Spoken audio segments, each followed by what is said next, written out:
Brandon, What's up, brother? good to see you, man. You too. Welcome to this foreign podcast. Yeah, this is exciting. It's awesome. Josiah's got a spicy topic for us today. I mean, could be spicy. Will you center your mic up a little bit just so I don't make sure you can hear you? Thank you. You're very welcome.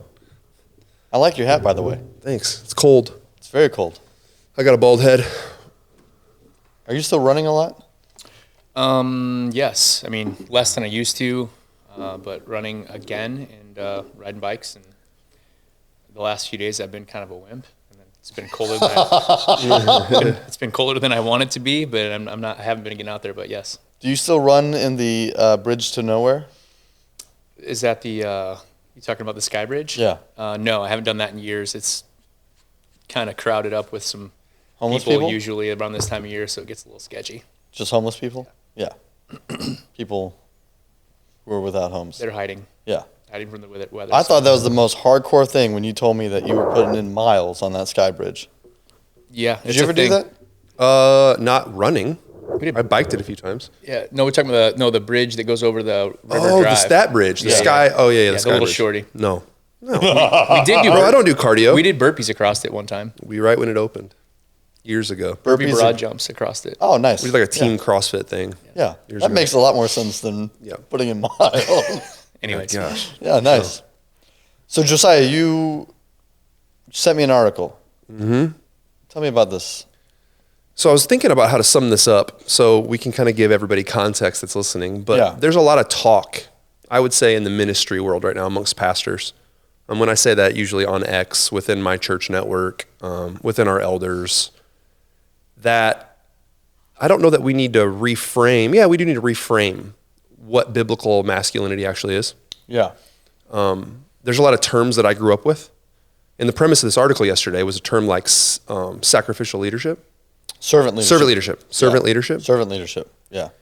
And basically the connotation that takes on when someone hears that term, not necessarily what you and I would say that it means, because I do think it's a biblical principle, but I think Yes. that when people hear the term and they practically play that term out, it can become something that I don't think is biblical. Right. It can become passivity. Right. Because let me give you a scenario. Well, go ahead. Well, who wrote the article? I didn't recognize the guy's name. Aaron Renn. Okay. Aaron Renn blew up a couple years ago because he wrote something called The Negative World. The Negative World. Yeah. That sounds extremely catchy. Yeah. And it was. And he basically lays out that the height of Christianity in America was 1950. I think 80% of people went to church in 1950. Okay. Using those metrics, right? Obviously, I'm not talking about discipleship. I'm talking about the metrics of Christianity was seen in a positive light. Okay? Okay. Up until about 2014, and he has reasons for these numbers. For Yeah. the first time ever in our country, we're living where Christianity is viewed in a negative way by the majority. Interesting. Hot They take. think bigotry. They think, right, you're anti-gay, you're anti-this, you're... A hypocrite. Yeah. All the things. Yeah. So for the first time, we're living in a world where Christianity is viewed as negative in the United States. in the United States. Yeah. So before we go any further, I realized that we didn't even make a proper introduction of Brandon. yeah. And your guys' relationship, for those who don't know, and your connection, because you guys go way back. Yeah. We go a little ways back, but it's been, So I'm Brandon Bartz, and Josiah's brother-in-law, good friend. I like to say that Josiah's your brother-in-law, but I like that too. I'm It's younger. good. He's my little brother-in-law. Yeah, he's my little brother-in-law. Ex business partner. We sold some businesses that we ran for 15 years together, and a member of the church here at the Rock for 17, 18 years now, something like that. time. And currently going through our elder track program to become an elder. Maybe, hopefully, we'll see. Unless he gets booted. Yeah, unless I get kicked out or anything like that. when's the last time someone got booted? From an elder track? Yeah. The last elder track that we ran, we started with, it was the first one we'd ever done as a church. Okay. And there were 12 guys in it, and 4 guys finished. That's quite the attrition rate. It's quite the attrition rate. Yeah. All right, so you two are married to sisters. Correct. And how did you guys meet before you became brother-in-laws or not? Yeah, so I'll give you the fast version of it, and you can ad-lib however. But my wife, Jennifer, and I met at Applebee's. We'll start way back and go fast from there. But we met at Applebee's, kind of became friends. I wasn't currently going to a church at the time. Kind of grew up in and out of the church with my family. And she challenged me and a group of my friends to, if we wanted to hang out, we had to go to church. Okay. So that Sunday, about 7 or 8 of us showed up on Harleys and Triumphs and other bikes and pulled into church and surprised her for sure. And was this back when Rock Church was down on State in Bettendorf? Is that when you started? Yeah. Wow. It's the OG spot. Yeah, that's so it was a the throwback. first one. So then, we basically met then. I didn't even realize you came to that spot. Yeah, a couple times, probably I'd say 5-6 times before. Before we were right before the move. So yeah, that's how we met initially. And Jen and I were friends for a year and a half before we were ever dated or married. So we became friends and hung out quite a bit. And so it's been, I'd say 20 years probably. How long have you been married? Coming up on 19 years. Yeah, so he just gotten married. Yeah, and one of the greatest fitness accomplishments in the history of the Quad Cities. Oh, wow. Thanks, man. I mean, I'd like to agree. Yeah, I mean, 100%. I mean, Yeah, so anybody who's been to a CrossFit gym in the Quad Cities can almost directly connect that lineage to the two of you. for sure. So, I mean, that's quite the CrossFit accomplishment. grandpas. I mean, even the YMCA does CrossFit now. It's fair. So, Yeah, you guys are welcome, QC. yeah. Yeah, right? You have these two to thank. Should probably be getting them some gift cards. That's if you like it. If you don't like it, don't worry about it. you If don't nothing else, though, I will say this. It changed thousands of people's minds about fitness. Absolutely. Yeah. The people that have come through think of fitness totally different now, and it impacted their lives in a positive way. You can see that. They still work out, no matter what they're doing. Right. I mean, and, there's lots that could be said about CrossFit, and that'd be fine for another episode, but the modalities and the mentality in the community, Yep. a lot of benefit there. Yep. So, all right. So now we're back to servant leadership. Yep. We're talking about men in the church. And then you're like, we got to pull Brandon in because he's going through elder track, and this is part of your process to see if you make it through. Well, I think that on this topic specifically, our church has done some work. That was a joke, by the way. What was it? I said that this is part of his vetting process to see if he can get through elder track. I was going to say, I thought he brought me in because I totally misunderstood it most of my life, and now I'm starting to get a grasp on it. So Oh, okay, cool. That's I fun can be too. the example of, biblical masculinity done wrong and then trying to do it right. Nice. Yeah. All right. I like that testimony too. Awesome. Yeah. Okay. So in the article, this guy essentially says that the church's view of complementarianism, which is the viewpoint biblically or theologically speaking that the household is to be run by men, by the husband, and that men and women are equal but different. And so while there's an equalness in their personhood, that there's a distinction in role and responsibility. Fair summary of complementarianism? Yeah. I mean, the word complementary, right? They complement one another is the idea where complementarianism Yeah. versus what has been the increasing viewpoint, which is egalitarianism, meaning that egalitarian is that there is no distinction between the two, and most would attribute that to a rise in feminism and so forth in the United States. But yeah, and I think there's two verses. I think there's versus egalitarianism, and I think there's also versus historically patriarchy. okay, Which, I mean, if you look at the word complementarianism, right, that whole idea came through Piper. Most people don't know that. Piper's actually the one that coined the term. And before that, biblical patriarchy in conservative churches would have been what was taught. And it was, complementarianism came in result of, I think, a response to abused patriarchy. Right? We're getting men that are just thinking their wives mean nothing. And I'm exaggerating here, right? But they're abusing their wives. They're lording over their wives. So that's where complementarian came. And that's why it came about. Do you think that that's the part of, to back what you were talking about earlier about just the world's viewpoint in general on Christianity to this topic specifically? Do you think that's what a lot of, people in the world that aren't in the church that talk about this, do you think that's how they view Christian men and women? Do you think that they feel that way in general? Yeah.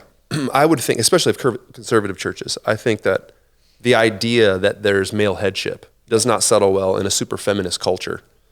I mean, at all. Right. Because women, right now, we know in the secular world, want to be everything that a man typically was in our country. For sure. And I feel like that, just something we've been discussing is, leaning into headship in the home, which is, as we feel, super important, but also explaining the misunderstood side of that. Mm-hmm. I mean, it's I mean, there's a fine line there of things for people that don't, aren't reading the Bible and aren't going to church and aren't in a community and seeing that happen. But at the same time, I feel like that's still somebody random walks into a church and they start hearing a message on this. Mm-hmm. Their immediate response, unfortunately, is like, I'm not going to let a man tell me what to do. You know what's weird about that? Yes, I agree. But I've preached those messages 100%. Many times at this point. And I'm always shocked at how actually that happens. Yeah. But aren't you kind of shocked by how well it's often received? I think if received properly and preached properly, and I think that there's a hunger for it. I really do. Like, there's a hunger for structure in general. Mm. And so right now, a lot of people are living lives that are this egalitarian you're talking about, where there's like no actual roles. And again, I don't want to push too hard on this part, but where, it's equal parenting. Like, we have to do the exact same amount of work between the husband and wife. And we don't believe that's true, obviously. Yep. But at the same time, I think that creates kind of a messy home life, and I think people are working outside of their God-given gifts. And I think so. To your point, I think that there's a hunger for that when someone hears something that's structural that goes like, "Oh, we can actually like work together, but do what we're designed to do." Yeah, I don't know. Why do you think Piper and Grudem coined the term complementarian? Yeah, so I've actually read about that, and because their biblical view, and I think this largely comes from the New Testament. I don't think they pull well from the Old Testament here, because when you look at what Paul writes about men and women, there's very much we always hear, "Hey, wives, submit to your husbands," but husbands, lay down your life for your wives. And so they're always... This is Ephesians 5, right? That's the idea there. Which is 100% true. But if you just read the New Testament in that context, you come away with almost it's more about an equal partnership than it is about any kind of hierarchical structure. Mm-hmm. Where I think since the beginning, if you look at the creation narrative, you look at the Bible as a whole, patriarchy is very clear. Fatherly rule is all throughout scriptures. And I think that if you read the New Testament, assuming that the way God designed things is still true, but there's a new way to do this in the new covenant. With the Holy Spirit, there's a way to do this in love, a way to do this in grace, but you don't get rid of all the other stuff. You know what I mean? So what would be another word than patriarchy? Like what would be a... I wouldn't use another word. You wouldn't use another No. term. I think we need to redeem patriarchy, but we need to redeem it in a biblical sense with the New Testament in mind.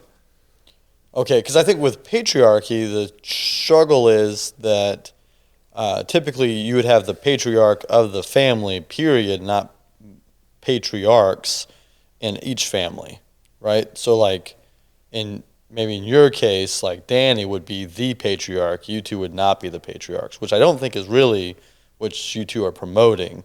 Which I think you're really promoting is individual headship within the family. Correct. So that's why I guess I wouldn't probably use that term, although I understand your preference towards that. I'm not sure it really explains what you're prescribing. I'm prescribing that Adam had headship over his wife, very clear in Genesis. Yep, and I think headship's a great word for it. Yeah. And I think within a family unit, right, the immediately family unit. I understand that Jewish culture had things about, but I'm talking about the biblical example that's laid out from Genesis to Revelation, which is the Jewish example. I mean, yeah. I mean, and not just the Jew example, but really the world of the ancient Near East. That's the example that you have throughout that. Yeah, and not to get into the nitty-gritty detail, but I mean, there's still a responsibility, I believe. A man has a responsibility for his household, the sins in his household. Yeah. Adam had responsibility, right? I understand that you can get into, my dad probably does have honor in some sense as the head of our extended family. Yeah. I think that would still be true. Yeah. There's something there spiritually. Right. Right? Especially in a biblical family. So I'm just saying, like, with, Isaac doesn't assume the same level of responsibility until after Abraham passes away. Yeah. You know what I'm saying? Mm-hmm. So I think that's like, it's a little bit different from that in terms of the individual headship of the individual family. So. Maybe, because I think that when my father passes, it is going to be a bigger responsibility on my shoulders for the whole family. For Brandon's family as well? Because I would say probably not. No. Yeah. That's more of a parallel, though, like as opposed to above. Yeah. So anyways, with that, though, the guy's point is that he doesn't like the term servant leadership. does not like the term. He does The not guy like wrote the an term. article saying he didn't like the term servant leadership because it's caused some problems. Yeah. And so I think he overall agrees with the theology of complementarianism as it's fleshed out by Piper, Grudem, and who was the other guy? Oh, Keller. He quotes Keller Tim from Keller. New York. So he says, Tim Keller gives this example of how he felt called to go to New York to plant this church, and his wife was like, nah, that doesn't seem like a great idea, but they still did it. Yep. But then when he gives other examples of servant leadership, they almost become preferential, passive examples, like men just default to whatever their wife or children want. And so that's kind of his rub, is he's like, I don't think this is what they mean, but this is what they say. Well, and this is what's played out. This is the struggle. Right. I think he's saying this is what has played out. Well, but he gives that counter example with Keller, where he clearly isn't taking this to the extreme that other people seem to be taking it to by what he means. And so he seems to be reacting to the term and some of the examples, not to the men and their theology itself. Yeah. Does that make sense? Just to be, I think he tries to be, towards the end of the article, deferential towards at least Keller. I'm not sure so much for Piper. And or you Grudem. didn't like it. Well, so I don't like the term servant leader, period. Oh, you don't like the term servant leader. I don't like I think that any leader should be a servant leader. I think that should not be a term we have to apply to leader. I think if someone is not leading in a way that serves others in a sacrificial manner, that's not really leadership from a biblical definition. So by and large, most of the people I interact with who have to throw out the term I'm a servant leader is almost like a flag, like a red flag to me, that they're probably not a servant. So I was actually, so as soon as you sent me the article about servant leadership, my mind went to a whole nother flag right away. broader. Yeah, but you've been around the scope of church leadership. long enough to know that term is thrown around so often, especially when Yep. we're talking about men and women. I think it's just thrown around a lot, period. I But think, specifically, it's thrown around a lot when you're trying to explain Ephesians. we We get that a lot. Yeah, I've heard that message 20 times. Well, maybe more. Probably more. Yeah. I guess for me, I think a lot in terms of organizational context, and so I hear a lot in that Yep. setting. Yep. So in a marriage, Yeah. we're talking about that. On the end of the spectrum that you're seeing, where you don't, appreciate that term or like that term, however, what's the end of the spectrum that you don't like about it? I mean, what worst case scenario, what does that produce in your mind? Oh, I just think that the necessity of defining a leader with the adjective of servant misunderstands what a leader is. So it's a unnecessary redundancy. If people feel the need to use it, they're actually exposing themselves that they're not very servant-minded. Do you think I'm it's just like saying, asking- would you like a humble leader? I'm a humble leader, Yeah. It's I think would you call yourself I'm a weak leader? in a self categorizing way, you don't like it, but do you think it's a good way to explain leadership or to? I think if you're give going to list characteristics? qualities of a leader, I think Just- it's a servant would quality. be within it. So it's not a title of the entire. Exactly. Yeah. I don't think it's a subset of leadership, right? Got you. So So what's fascinating about the term is I remember when I first started becoming a pastor, and I had people in the church, I was new, and they were giving their opinions on what leadership was. I remember being in some meetings, and it sticks out to me, this one instance where they use the example of the greatest among you shall be the least, right? Yeah, right. And so they're literally talking about me, and they're like, you need to be the first one putting chairs away. Yeah. You need to be the one cleaning the church. You need to be the one that's doing the dirty, grimy job because you need to be an example as a servant leader. Yeah. And in the beginning, I'm like, okay, I agree. That needs to be, I need to model Jesus because Jesus laid his life down, right? I'm a servant leader. Well, I matured. I grew up. I think there's some truth in that. I need to always be willing to do those things. But I think what freed me was that my leadership is service. I'm serving the church well when I'm leading, right? To do my job and to do what I do, to think about theology and preach well and the things that's what I'm called to. Yeah, I mean, the argumentation would be is that when the apostles are faced with the issue in Acts 6 of the widows not being properly served between the Jewish widows and the Hellenistic Greek widows, they don't go, we got to go figure this out. They go, we got to go find people Got to build a team to a point that would be better suited for dealing with this, so that way we can focus on teaching and prayer, right? So that would be a counter example to the John 15, put on your towel, serve, and wash people's feet Right. example like Jesus. Right. Yeah. So it kind of freed me a little bit. because, I was getting overwhelmed. I've got to do all this stuff. Yeah. I've got to put on the show when I get to Sundays. I got to be the first one putting chairs away. I've got to also greet them as they're leaving while everyone else is putting chairs away. And I'm like getting stressed. Right. And I'm like, because you can't be everywhere. I think you said a key point though to that is the willingness. yeah. Yes. It doesn't fall into your daily job description. And it's not something you should be focused on. But a leader should never have the attitude that like, that's not my thing, right? Or I'm not willing to do that. And I think obviously in a church for sure when you're trying to represent Christ, but in any role as a leader, like if when push comes to shove, like sometimes people do things aren't necessarily in their job description that day because they're willing to do whatever it takes to see something through. But yeah, I agree with you. I don't think that you being the lead servant in every category of the church, especially as the church grows, you look around and there's, now we have teams all over the place. Mm-hmm. If you're the guy like butting your head in and trying to like lead every little piece of it, it would just be, right. It would be counterproductive. Yep. Yeah. So I think you made a great point there that if someone's not willing to do something, it's often a sign of pride. For sure. Right? That they get to a point where they go, that's beneath me. I'm not willing to do that. That's a flag on the field for me in terms of where somebody's ego is at.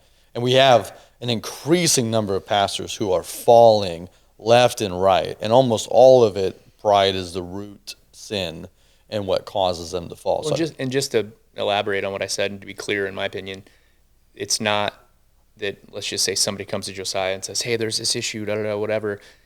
Being willing to help solve the problem doesn't mean that you drop everything you're doing and run to grab a mop.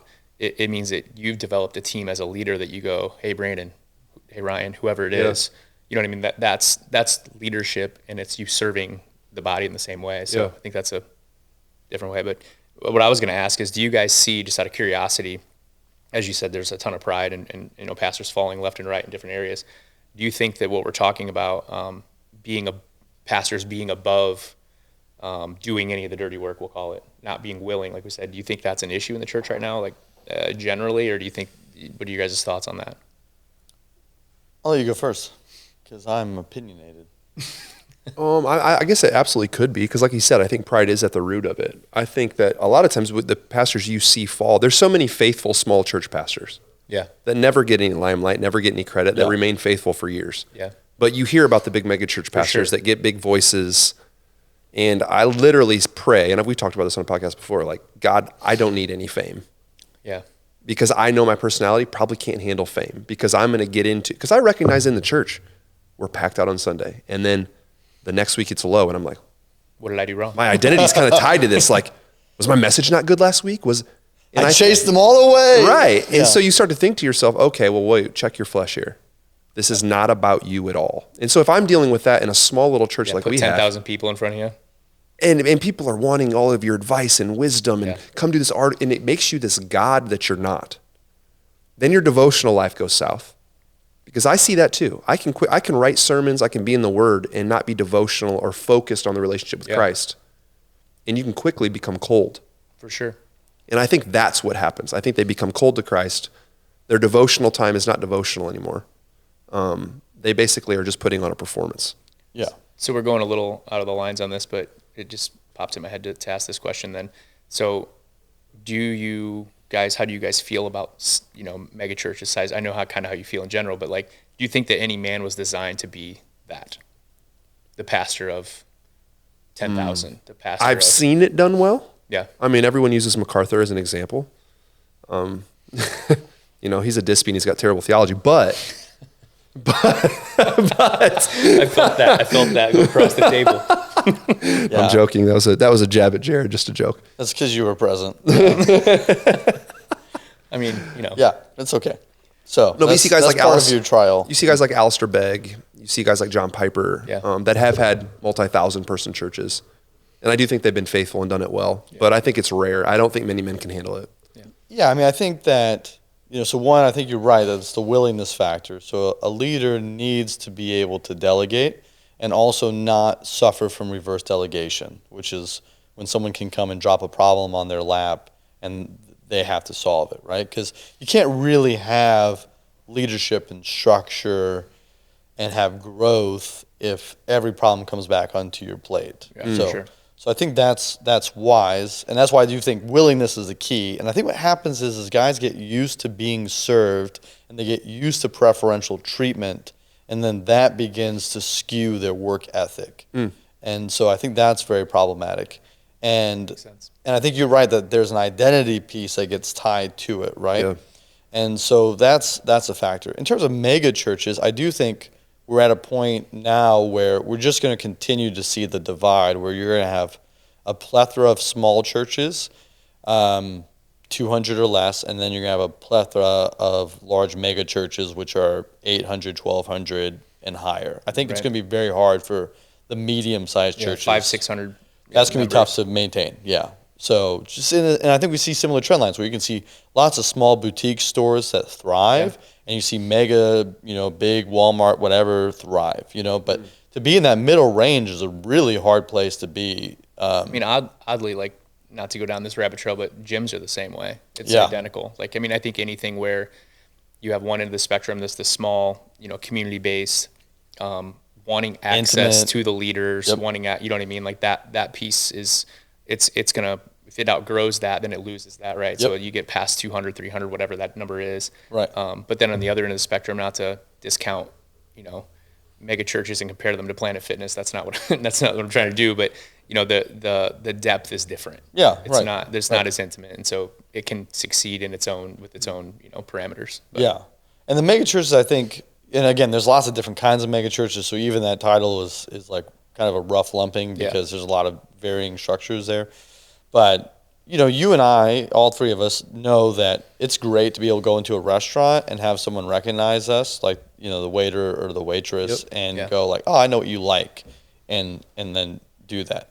And so there's a level of service that comes in a small church where if you're seen by the person on the platform and they know things about you, there are people who gravitate towards that. And there's other people who just like the fact that this is like, oh, we're all here, and this is a crowd event. There's personality types. So on the flip side, are there Christians that do not like that attention? Oh, I think so. Yeah. I think I see that. If you remember something about somebody as a pastor, and they're like, hold on, this is too much for me. Like, exactly. That's crossed my line. That's crossed the line. Yeah. So anyway, if you don't care, I want to spin this back to get to the nuts and bolts of the servant leadership thing. Okay. On what that looks like in the home. Yeah. And kind of the premise of the guy's article, because we didn't really get to what he was saying. Which is? I think what he's saying is that the term has caused problems in how the household functions. Because men are overly deferential to their wife and children. Yes, because his point was that the term has turned into, as long as the man is oriented towards his home and making his wife and children happy, then he's being a good servant leader. Right. So which is taken to the extreme, just roll over and do everything to meet every need, regardless of vetting. If mama's what's happy, best for them. Everybody's happy. Happy wife, happy life kind of thing. Happy wife, happy life. Yeah. And that's become the mantra on and listen, if there's one thing that resonated with me with the article, I've seen that over and over and over again. So at the end of it, it's really over and tell me more. Oh my gosh. Yeah. Yeah, so I've got many Walk me men. through it. Yeah, so let's say you get a couple that comes in, the wife's spiritual. Yeah. Okay, the wife reads the word. The man is not really into Christianity, right? His wife also happens to be a gossip. But the wife would never confront the woman on the gossip because he's not the spiritual one. Yeah. He's got to make sure mama stays happy. So he sits quietly and is a good Christian. Lets her run around. Lets her run around. Talking. Let's run around talking. And consequently, he also never decides, I'm going to lead my home spiritually. Yeah. Because she's smarter than me. She's got this, so she'll do it. So there's an insecurity, right? There's an insecurity. So what do you think is actually driving this? Because I feel like the term itself is not really the problem. Well, I think what's driving it, if I were to look at 30,000 feet, what's driving this is really bad teaching for the last 50 to 100 years. You think so? I do. I don't think so. That's fine. I don't think that seems... Do you not think the pulpit overly drives simplistic. anything in culture? I don't think that for the last 200 years, the message has been men roll over. I think if you could make the argument that he's making. How can you say that at the same time as years. understanding the trend of egalitarianism has blown up and is taking over in our country? Okay, well, let's think about this with some nuance. So what happens in the 1940s and 1930s, mainly 1940s in the United States? You see a huge rise in women pastors. Why? Because of the draft. No. Yeah, you go. No, Go study it, bro. No, yes. Okay, I understand how that makes. It's the same thing that happened in all workforces. But that's the root problem, or the root problem is that we cave to cultural pressure and stop preaching the word of God. I'm saying that the amount of people who were present to be in churches was less as a result of World War II. That's fine, but it's not like we didn't have enough men to run churches.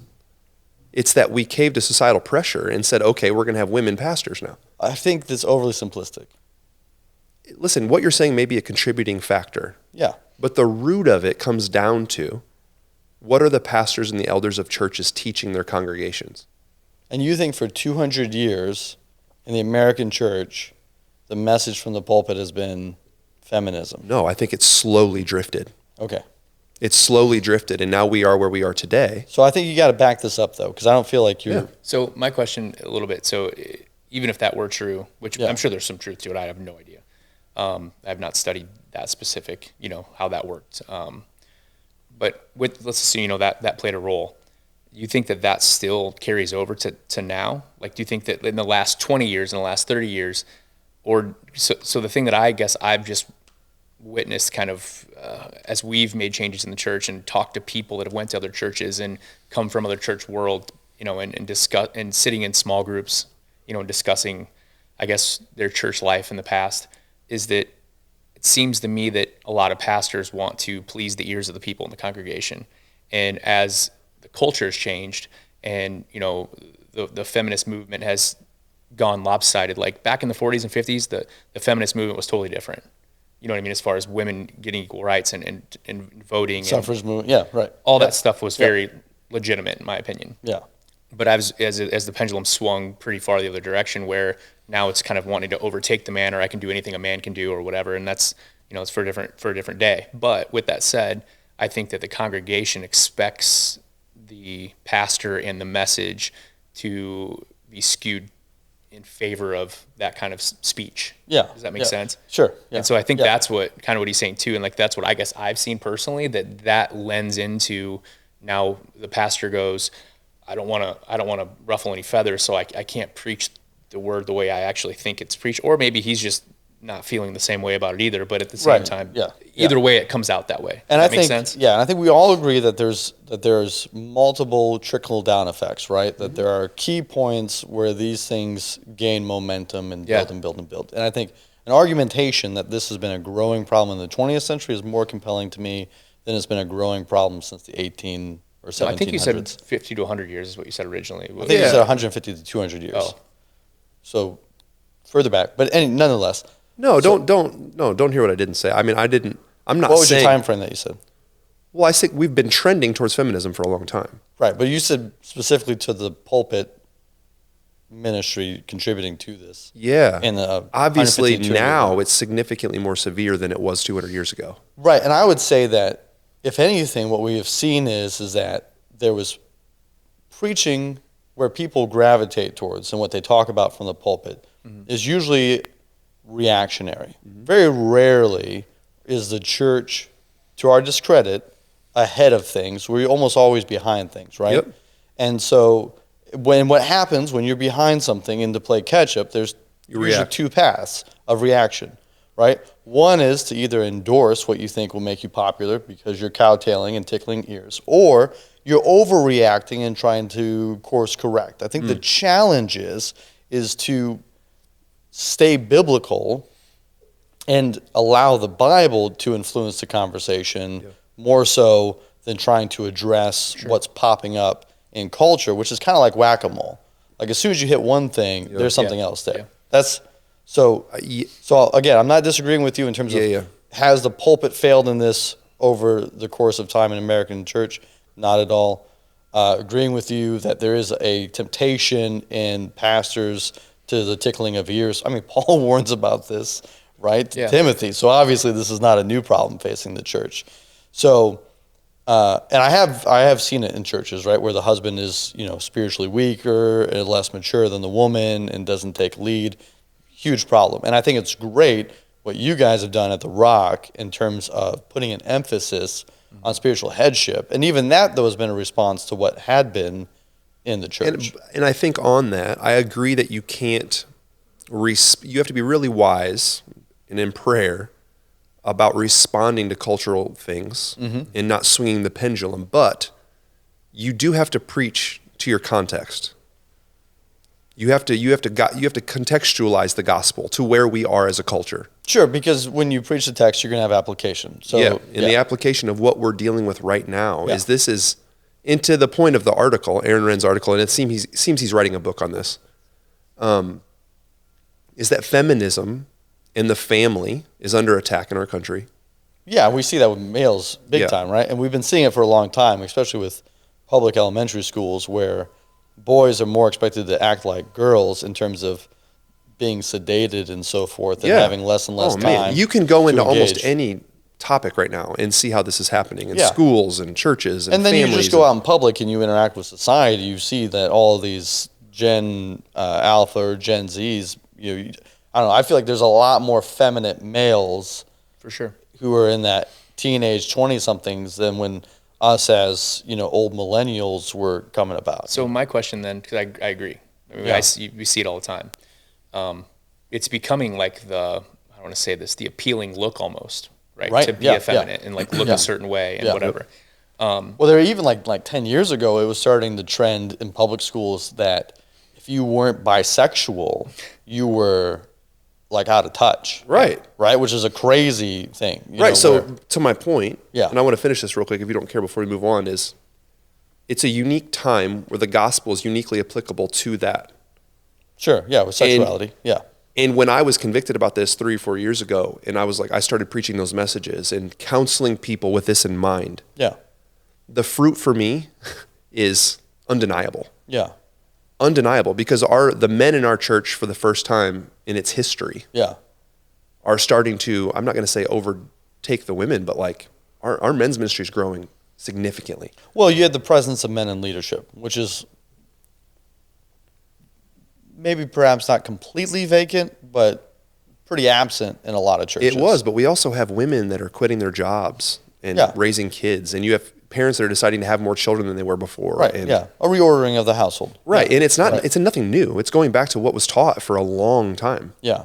So let me ask you this, because I think Driscoll really was pioneering this in Seattle in the early 2000s. Well, yes, but he was a Wilsonite. I mean, he was obsessed with Doug Wilson at the time. He stole everything that he talked about. I mean, he was basically plagiarizing Wilson on all of that stuff. So his ministry went kaboom. Mm-hmm. So where did that go wrong? I think those are two separate issues. If you listen to the podcast, he became the mega church pastor. The things that he was saying, who can I get advice from when I have a bigger church than you? Yeah. That wasn't necessarily the message he was preaching. That was that it had gotten to his heart. Right.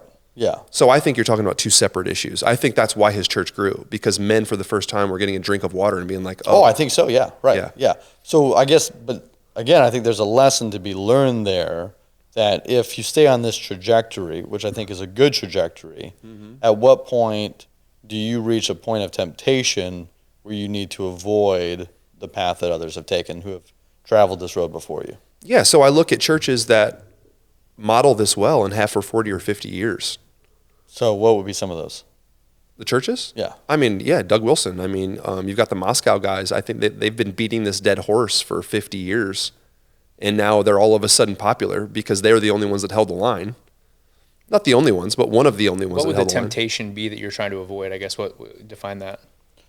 So I think that the temptation that comes with this line of trajectory. So I think when you're projecting the image that you need to have male headship in the home, then the temptation I think for the pastors is that they are the shining example of that.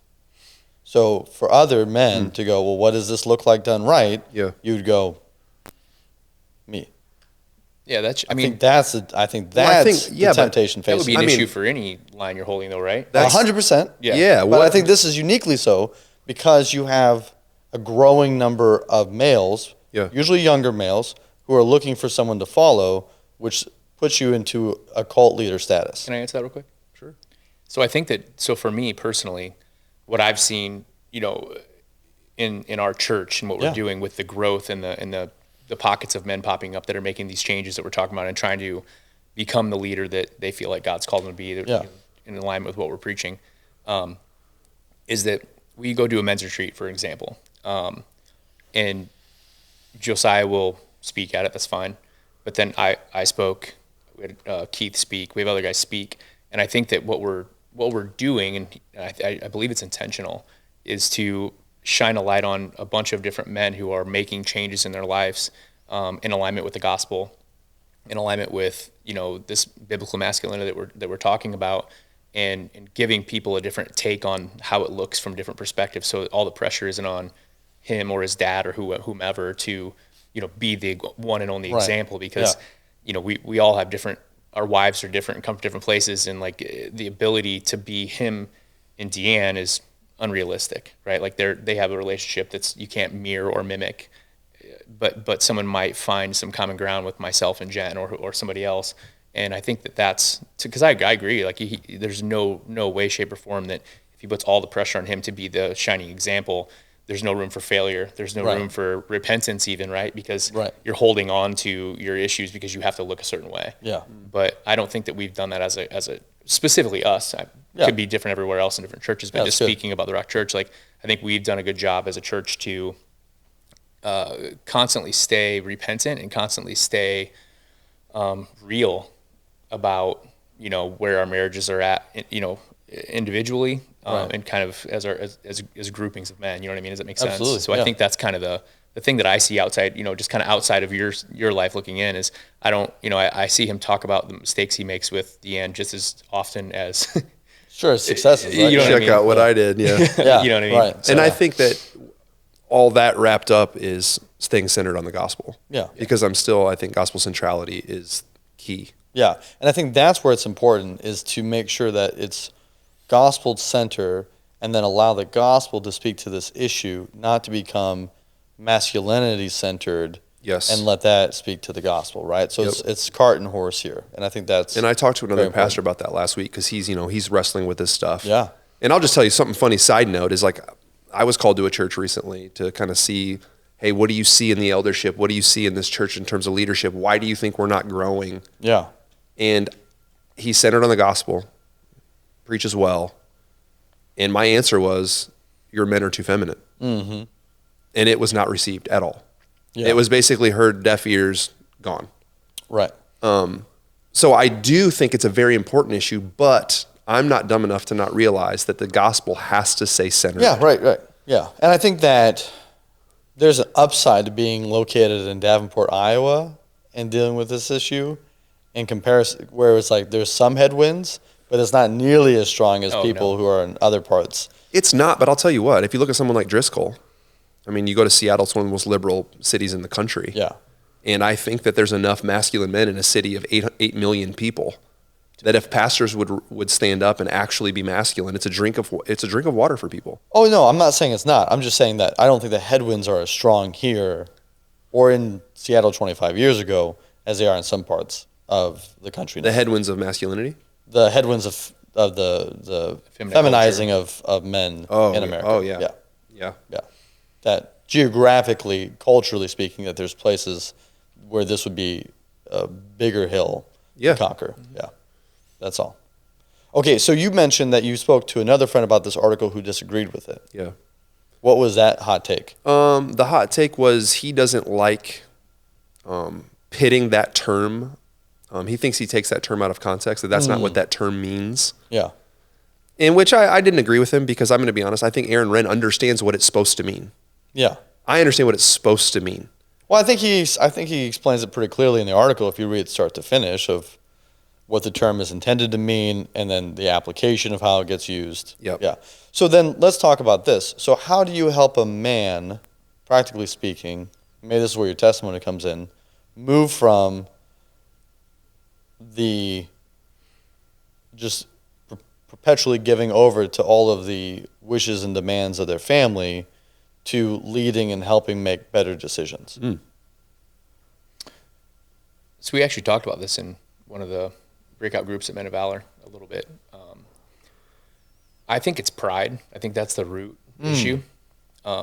Especially speaking to my situation, and to define mine might be a little different because I wasn't really rolling over to my wife. That's not really my biggest fault or issue. Doesn't seem like your style. It's not. But underlying, I was giving in and rolling over to her, like spiritual life, and I guess her walk with Jesus. Like I was letting her lead. Sure, you were like, you want to be the spiritually mature one, be the Right. spiritually And mature one. so the pride in me, and it's very interesting because we just talked about this with a couple of the guys, and like what ends up happening, or what happened to me, was that anything that Jen wanted to do with the church, or Christ-centered, it doesn't matter what it was. Yeah. I had pride that, like, I think there was an underlying piece of me that knew my role was supposed to be the leader of the home. Yeah.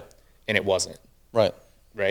And so I had like this rebellion towards it, and like pride in my life where I was like, well, if it's her idea, I'm not doing it. Right. You know what I mean? And I was terrible at that. But I think to answer your question, it takes, humility 100%. Yeah. But it took me really understanding who God wanted me to be as a man, because I think there was a misconception in my mind of what that looked like. And this kind of speaks into what we're talking about here is I've always had a fight in me. And I think most men do. We have this underlying like warrior-esque dream, right? Yeah. That we want to be fighting something. And I think that I didn't quite understand who the fight was against. And one of the things that we've really tried to lean into is that, my home, my wife, my kids they're my responsibility. Right. They're God gave them to me to take care of and look after. And yes, if somebody walks in my house, I'm gonna, deal with them physically, right? Yeah. That's part of it. Right. Yeah. But Side note. And sometimes, as a competitive person, it's easy to say, "I'm meeting my bar because I would do X, I Y, can." and Z. Yeah. Exactly. Yeah. And I think a lot of men, Correct. they tell themselves that lie For to sure. justify everything else. Right. And what I didn't understand, and I'm learning to grasp more and more, is that the spiritual warfare and the spiritual side and the cultural, I guess, Influence. issues that we have, right now are equally my responsibility to fight. And the only way I can fight them is to be in alignment with Christ, to be reading my Bible, to be leading in the church, to be setting an example for my kids to follow, as opposed to them following somebody else's example, right? Yeah. And so for me, if you're rolling over to your wife, if it's back to that point, what you're asking, if you're, in this too far into this servant culture, I think the number one thing is to understand that you need to be the man that God designed you to be, so that your wife can be the woman that she was designed to be. Yeah. I don't think that she can ever be who she's supposed to be in Christ, the mother she's supposed to be, the wife she's supposed to be, the leader in the church that she's supposed to be, if the man is missing from a leading role. And when did that switch flip for you? Slowly over the course of the last few years, probably 3-4 years ago, it started to really make more sense to me. I would say within the last 2 years, year and a half, I've actually kind of put things in practice. Yeah. Good. I was getting it before and understanding it and kind of standing back going I think I should probably do something different. Right. And I don't know if there was a real moment when I'd decided or whatever, but I definitely started to take things more seriously. And I think that's the number one thing that I really hope men understand, that are not leading for whatever reason. For sure. Whether because they're rolling over, whether because they're scared to, or whatever, is that it's super important that you, I guess, take that role seriously. Yeah. And at the end of the day, you're going to fail at it a million times. That's what we all do. We mess up and make mistakes trying to be the guy, the husband that God wants us to be, but we still have to put one foot forward and try. Yeah. I call it the failing forward. Right? For sure. Yeah. Absolutely. It's like, we're not ever going to do it perfectly. Yeah.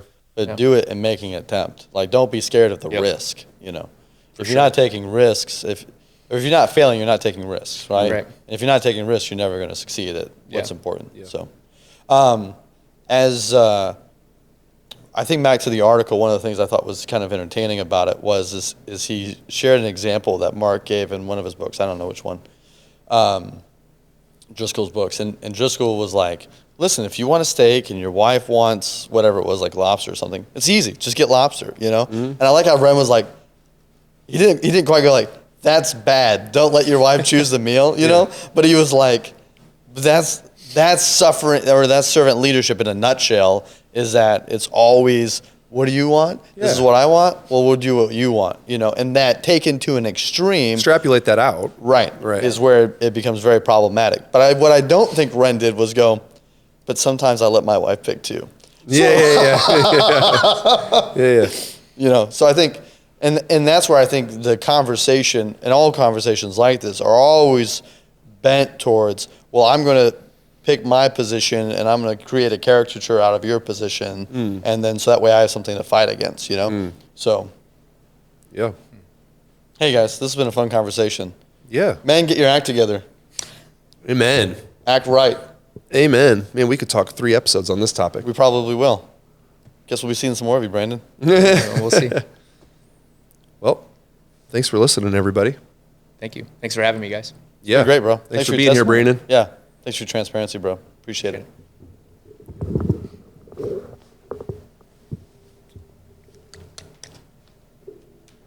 I mean, I could have just probed you guys back